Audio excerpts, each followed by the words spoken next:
Congress party తల్లి పార్టీది, అది పిల్ల పార్టీ వైసీపీ పార్టీ.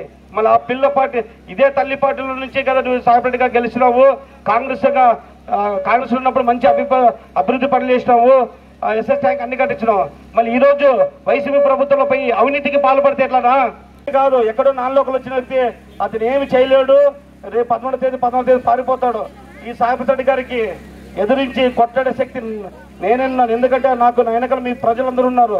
నేను ప్రజలకు ఏదైనా నిర్ణయం చెప్తే దానికోసం ఫైట్ చేయడానికి ఉన్నాను. నేను ఎందుకనే వెళ్తాను, నేను సావడానికనే భయపడను. ఎందుకంటామంటే సావు అనేది ఒక్కటేసారి వస్తుందన్న, వీరునికి అనేది ఒకేసారి సావు. ఆ సావు ఎప్పుడు వస్తుందో ఆ దేవుడు డిసైడ్ చేస్తాడు. మీరు ప్రజలారా ఒక్కసారి నాకు ఎలక్షన్లో వేసి గెలిపించాలని అస్సం గుర్తుకు వేసి గెలిపిస్తే ఆదోనిలోని నీళ్లు, ఇక్కడ నీళ్లు చాలా ప్రాబ్లం ఉన్నది ఈ ఊరికి. ఈ నీళ్లు తెప్పించడానికి నేను రైతులకు తాగునీరు సాగునీరు అందించడానికి నేను ముందుంటానని తెలియజేస్తున్నాను. ఎందుకంటే నేను ఆదోని ప్రజలు చాలా వరకు కబ్జాలు గురవుతున్నాం. మన పొలాలు, రైతు పొలాలు, మన బంధువువి, మన మిత్రులవి, మన శ్రేయభిలాసులవి. మళ్ళీ దీన్ని అరికట్టడానికి ఎవరున్నారు?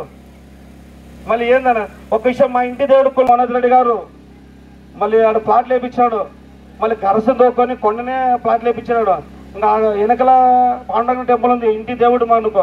మళ్ళీ ఆ శ్రీకృష్ణుడిని గుడిని లేపాలనే ఆలోచనలో ఉన్నారా మీరు? నాకు అర్థం కావడం లేదు. మళ్ళీ దీన్ని మీకు ప్రశ్నించే వాళ్ళు లేరనా మీరు? నాకు అర్థం కావడం లేదు. మరి ఇంత కళ్ళ చూపులతో చూస్తుంటే మళ్ళీ ఏమి మాట్లాడుతున్నారు? సాయిప్రసాద్ మీద ఎంతో గౌరవం ఉండే. సాయిప్రసాద్ అంటే మాట అంటే వేదం నాకు.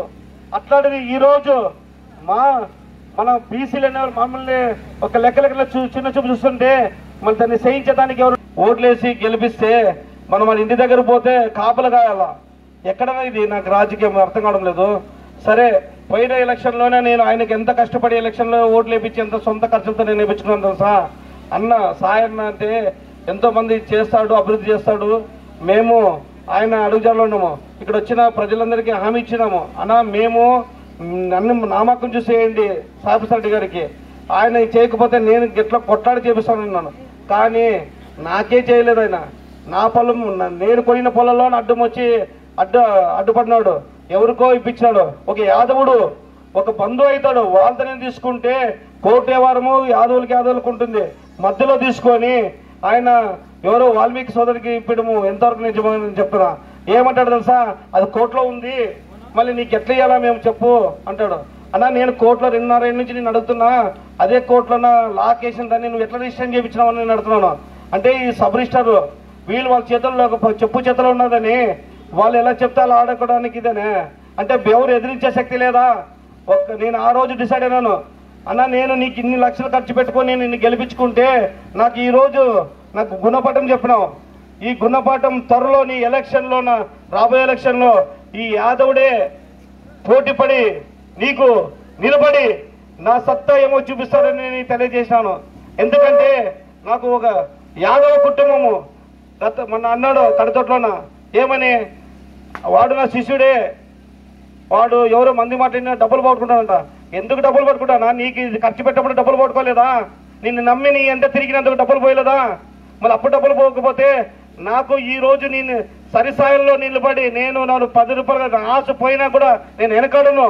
నేను ఆదోని ప్రజల కోసము కొట్టడే తీరుతారని చెప్తున్నాను. ఎందుకంటే యాదవ్ సోదరులు ఒకటే కాదు, ఆదోని ప్రజలు ఎంతో మంది నష్టపోతున్నారు. మళ్ళీ ఎందుకు? నాకైతే నువ్వు ఎక్కడి నుంచో కొనగల నుంచి వచ్చి రాజకీయంగా నిలబడినావు. మళ్ళీ నేను ఇక్కడ యాదవ్ నా బంధువర్గము 20,000 పైన ఉంది.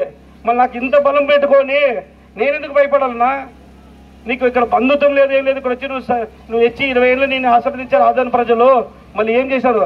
ఇదే తల్లి పార్టీ అయిన కాంగ్రెస్ పార్టీ తల్లి పార్టీది, అది పిల్ల పార్టీ వైసీపీ పార్టీ. మళ్ళీ ఆ పిల్ల పార్టీ ఇదే తల్లి పార్టీల నుంచే కదా నువ్వు సపరేట్గా గెలిచినావు. కాంగ్రెస్ ఉన్నప్పుడు మంచి అభివృద్ధి పనులు చేసినావు, ఎస్ఎస్ ట్యాంక్ అన్ని కట్టించినావు. మళ్ళీ ఈరోజు వైసీపీ ప్రభుత్వంలో పోయి అవినీతికి పాల్పడితే ఎట్లానా?